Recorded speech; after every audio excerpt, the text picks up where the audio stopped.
Hello students, मैं अनुज और आज आप लोगों को मैं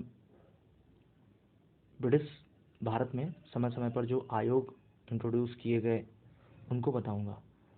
देखिए, ब्रिटिश कॉलोनी थे हम और कॉलोनियल पार्ट में हमने देखा कि समय समय पर अंग्रेज ढेर सारे आयोग को लेकर के आते हैं, क्योंकि उनको भारत में कंपनी के साथ साथ जो है शासन भी चलाना है। तो शासन के लिए उनको समय समय पर वेरियस आयोग जो है इंट्रोड्यूस करने पड़े।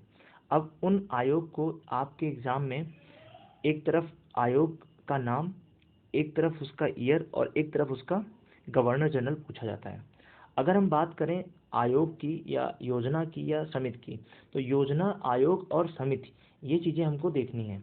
तो अब देखिए, उसका नाम देखेंगे, यानी योजना, आयोग और समिति का नाम देखेंगे, फिर उसका ईयर देखेंगे, फिर किस गवर्नर जनरल के समय में वो आयोग इंट्रोड्यूस किया गया उसको देखेंगे।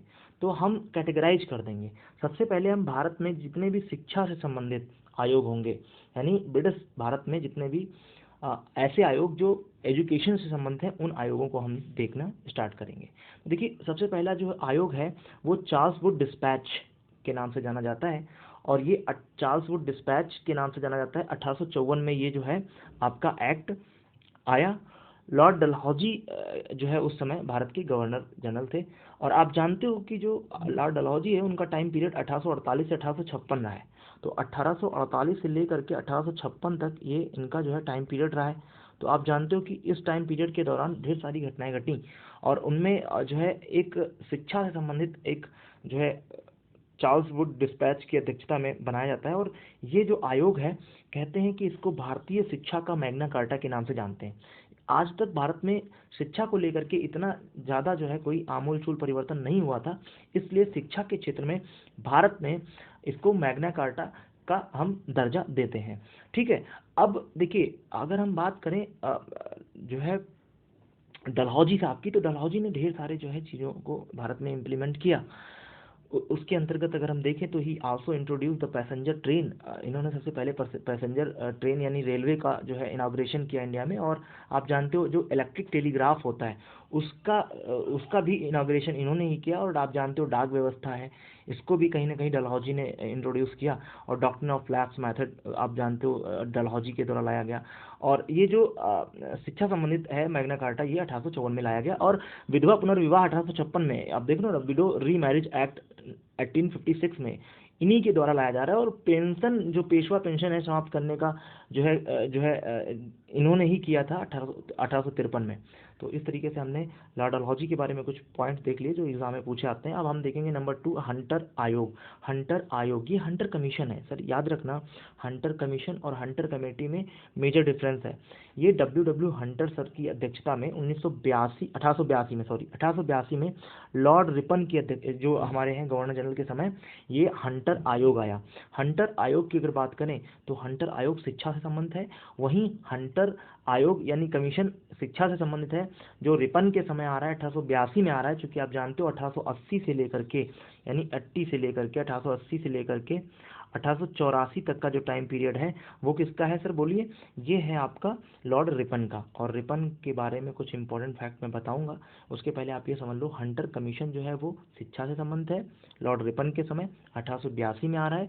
लेकिन हंटर कमेटी का जो इस्टेब्लिशमेंट है वो चेम्सफोर्ड के समय जो है 1919 में आ रहा है। और वो आपका बेसिकली पंजाब में जो अशांति फैली हुई थी उसके लिए बिठाया गया था। ठीक है, तो इस तरीके से आप उसको याद रखना, और इसमें कमीशन और कमेटी में अंतर याद रखना। तो देखिए, रिपन के बारे में कुछ 2-3-4 पॉइंट आप समझ लीजिए।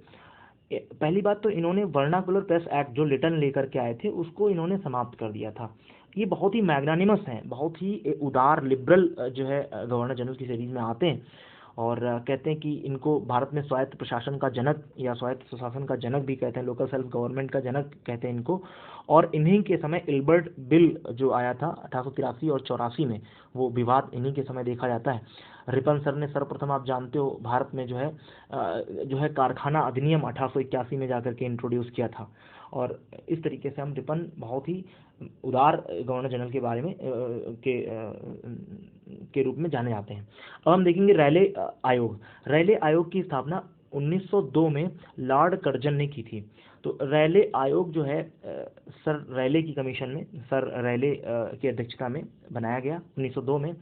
लॉर्ड कर्जन जो है, आप जानते हो, उसने जो है शिक्षा संबंधित ये रैले कमीशन बिठाया, और इसी की रैले कमीशन की सिफारिशों के आधार पर 1904 में भारतीय विश्वविद्यालय अधिनियम आया था। तो याद रखना, 1904 में भारतीय विश्वविद्यालय अधिनियम जो रैले कमीशन की रिकमेंडेशन से, अनुशंसाओं से आया था। अब अपन देखेंगे सैडलर कमीशन। सैडलर कमीशन 1917 में लॉर्ड चेम्सफोर्ड की अध्यक्षता में लाया गया, और सैडलर कमीशन जो था वो जो है एक प्रकार से आप कह सकते हो कलकत्ता विश्वविद्यालय में जो प्रॉब्लम्स थी उनको सॉल्व करने के लिए ये आयोग बिठाया गया था। फिर आता है इंच कैप आयोग या भारतीय छटनी समिति। 1923 में लॉर्ड रीडिंग के समय ये आपका आया था। हार्टोंग कमीशन, ये भी शिक्षा से संबंधित था। ये हार्टोंग कमीशन भी शिक्षा संबंधित था, और ये लॉर्ड इरविन के समय आया 1929 में। और कहते हैं कि जो लॉर्ड इरविन सर हैं, इन्होंने ये प्राथमिक शिक्षा में जो प्राइमरी एजुकेशन होती है 1 से लेकर के 5 तक, उसमें कैसे जो है परिवर्तन या फिर उनमें कौन कौन से डेवलपमेंट करना है, उसको लेकर के, प्राइमरी एजुकेशन को लेकर के लॉर्ड इरविन सर ने हार्टोंग कमीशन की स्थापना की थी। और हार्टोंग जो फिलिप हार्टोंग की अध्यक्षता में बनाया गया था। फिर है लिंडसे आयोग। ये 1929 में लॉर्ड इरविन ने ही लेकर के आए थे, और लॉर्ड इरविन ने इस आयोग में इस चीज़ की व्यवस्था की थी कि जो लोग पहले कभी एजुकेशन से छूट गए हैं, बचपन में उनको एजुकेशन नहीं मिल पाई है, और वो अब जो है आकर के एजुकेशन लेना चाहते हैं, तो उनके लिए प्रौढ़ शिक्षा यानी मेच्योर एजुकेशन का कॉन्सेप्ट दिया था। आप जैसा कि जानते हो, हमारे संविधान में आर्टिकल 41 में मैच्योर एजुकेशन की बात की गई है, यानी डीपीएसपी के 41 में हमने ऐसा मेंशन किया है कि प्रौढ़ शिक्षा का, मैच्योर एजुकेशन का जो है हमने प्रावधान किया है। अब सार्जेंट आयोग की बात करें तो सार्जेंट कमीशन जो है 1944 में इस्टेब्लिश किया गया लॉर्ड वेवल की अध्यक्षता में। तो सार्जेंट कमीशन भी आप समझ गए, और ये सर जॉन सार्जेंट जो थे उस समय भारत के शिक्षा सलाहकार थे, है ना, इसलिए इन्हीं की जो है अध्यक्षता में ये सार्जेंट कमीशन बन गया था। और सार्जेंट कमीशन की बात करें तो central advisory board of education ने जो है एक राष्ट्रीय योजना प्लान बनाया था, उसका सार्जेंट को अध्यक्ष बनाया था, और इसको तैयार करने का जो भी प्राविधान था ये सार्जेंट सर ने किया था, इसलिए इसको सार्जेंट आयोग के नाम से जानते हैं, जो 1944 में आया लॉर्ड वेवल के गवर्नर जनरल के टाइम पीरियड में। इतना मैंने आपको जो शिक्षा संबंधित मेन आपको आयोग थे उनको मैंने समझाया। अब हम आगे बढ़ेंगे और नेक्स्ट देखेंगे। अगला अगर हम देखें तो रेलवे से संबंधित कुछ आयोग आपके मेन जो है 2 आयोग आपको देखना है यहाँ पे। रेलवे से संबंधित 2 आयोग आपके एग्जाम में पूछे भी जाते हैं, और ये बहुत इंपॉर्टेंट है। एक तो थॉमस रॉबर्टसन आयोग है। थॉमस रॉबर्टसन आयोग 1902 में आया, और आप जानते हो जो लॉर्ड कर्जन सर हैं उनका टाइम पीरियड है 1899 से लेकर के आपका 1905 तक। तो इस इनके टाइम पीरियड में जो भी चीज़ें हुई 1905 और 1899 के बीच में, तो 1902 में लॉर्ड कर्जन ने थॉमस रॉबर्टसन के आयोग की अध्यक्षता की, और उसमें रेलवे से संबंधित पॉइंट्स इन्होंने समझाए, या रेलवे से संबंधित चीज़ें इसमें जो है अध्ययन किया गया। अब आता है एकवर्थ कमीशन। एकवर्थ कमीशन 1919 में लॉर्ड चेम्सफोर्ड की अध्यक्षता में, ठीक है, आपका आया। इसमें भी रेलवे से संबंधित प्रॉब्लम्स को देखा गया। फिर अगर हम देखें तो ब्रिटिश भारत में अकाल आयोग, फेमाइन पॉलिसी क्या क्या थी। फेमाइन का मतलब जैसे जो दुर्भिक्ष या फिर अकाल से जैसे फ्लड्स आ गए, बाढ़ आ गया, सूखा आ गया, या कोई पैंडेमिक आ गया, कोई डिजीज फैल गई, तो उसकी अध्ययन के लिए अंग्रेज समय समय पर क्या लाते थे, आयोग बनाते थे, और उनका कोई ना कोई अध्यक्ष बनता था। तो कॉलिन कैम्पबेल सर को जो है सबसे पहले कॉलिन कैम्पबेल आयोग आया, और कैम्पबेल 1866 में सर जॉन लॉरेंस जो है उस समय गवर्नर जनरल थे, इन्होंने कैम्पबेल आयोग लेकर के आए। स्ट्रेची आयोग आया, अकाल से संबंधित था, 1880 में लॉर्ड लिटन लेकर के आए। लॉयल आयोग था जो 1896 में लॉर्ड एल्गिन द्वितीय के समय आया। मैग्नॉल आयोग था जो 1900 में जो है आया, और ये लॉर्ड कर्जन के समय आया, ये द्वितीय दुर्भिक्ष आयोग था। वुडहेड आयोग ये 1843 में लॉर्ड वेवल के समय आया। इस तरीके से बस आपको समय और टाइम पीरियड याद रखना है बस। अब देखो आता है हमारा ब्रिटिश भारत में अन्य जो है गठित आयोग कौन कौन से थे। अन्य गठित आयोगों में हम लोग आयोग देखेंगे, वर्ष देखेंगे, और गवर्नर जनरल देखेंगे। फ्रेजर आयोग की बात करेंगे। फ्रेजर आयोग पुलिस रिफॉर्म से संबंधित है। सर फ्रेजर की अध्यक्षता में फ्रेजर आयोग लॉर्ड कर्जन सर लेकर के आते हैं और वो बताते हैं कि पुलिस व्यवस्था में कौन कौन से रिफॉर्म होने हैं। तो पुलिस रिफॉर्म से संबंधित है 1902 में आया है फ्रेजर आयोग। फिर आता है हंटर कमेटी। देखो मैंने अभी आपको बताया था कि हंटर कमीशन और हंटर कमेटी में आपको अंतर याद रखना है। लॉर्ड चेम्सफोर्ड सर ने जो है हंटर कमेटी की स्थापना की थी, जो पंजाब में रॉकस फैला हुआ था, अशांति थी, उसको अध्ययन करने के लिए बेसिकली ये जो है हंटर कमेटी की स्थापना की जाती है। और आप जानते हो जलियांवाला बाग हत्याकांड जो है आपका होता है, जलियांवाला बाग मैसेकर 1919 को, 13 अप्रैल 1919 को। और इसके एवज में आपने देखा जब ये घटना हुई तो उसके बाद अंग्रेजों ने हंटर सर की अध्यक्षता में कमेटी बिठाई थी, जिसको हंटर कमेटी के नाम से जानते हैं। और भारतीयों की अध्यक्षता में मतलब मदन मोहन मालवीय की अध्यक्षता में जो है कमेटी बिठाई गई थी। तो महामना मदन मोहन मालवीय कमेटी जो कि भारतीयों ने बिठाई थी, किसकी जांच के लिए? जलियांवाला बाग हत्याकांड की जांच के लिए। और हंटर कमेटी जो है वो पंजाब में अशांति के लिए या फिर जलियांवाला बाग हत्याकांड की जांच के लिए अंग्रेजों ने बिठाई थी हंटर सर की अध्यक्षता में। अब देखेंगे बटलर कमीशन। बटलर कमीशन आप जानते हो जैसा कि भारत जब आज़ाद हो रहा था तो उस समय हमारे पास 563 या 64 रियासतें थीं और उनको यूनाइट करने का जो काम किया था वो सरदार वल्लभ भाई पटेल ने किया था। और आप जानते हो सरदार वल्लभ भाई पटेल को इसलिए भारत का बिस्मार्क कहते हैं, क्योंकि जिस तरीके से जर्मनी में जो है जर्मनी का यूनाइटेशन जो उसका एकीकरण है वो किया था आपके बिस्मार्क सर ने।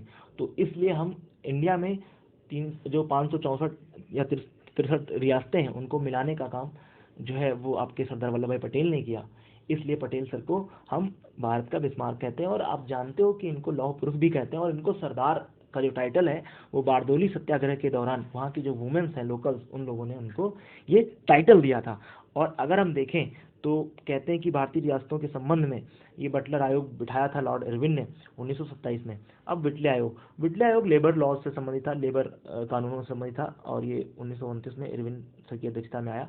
फिर सप्रू आयोग, ये बेरोजगारी से संबंधित था, 1935 में लॉर्ड वेलिंगटन लेकर के आए थे। सप्रू आयोग की बात अगर हम करें तो ये तेग बहादुर सप्रू की अध्यक्षता में बना था। सर तेग बहादुर सप्रू है ना, इनकी अध्यक्षता में बना था 1935 में। अनएम्प्लॉयमेंट को इन्होंने रीड करा था। अब देखो है हेमंड आयोग। हेमंड आयोग जो है जो हमारे श्रमिक होते थे उन श्रमिकों को, उनके जो रिप्रेजेंटेटिव्स हैं उनको संघीय सभा में कैसे लाया जाए, उनके निर्वाचन क्षेत्रों का जो है व्यवस्था कैसे की जाए, इसको लेकर के 1935 में इसको बिठाया गया लॉर्ड वेलिंगटन की अध्यक्षता में। अब हम लोग आगे बढ़ेंगे और 3 आपके आयोग आए हैं, लोक सेवा से संबंधित 3 आयोग आए हैं।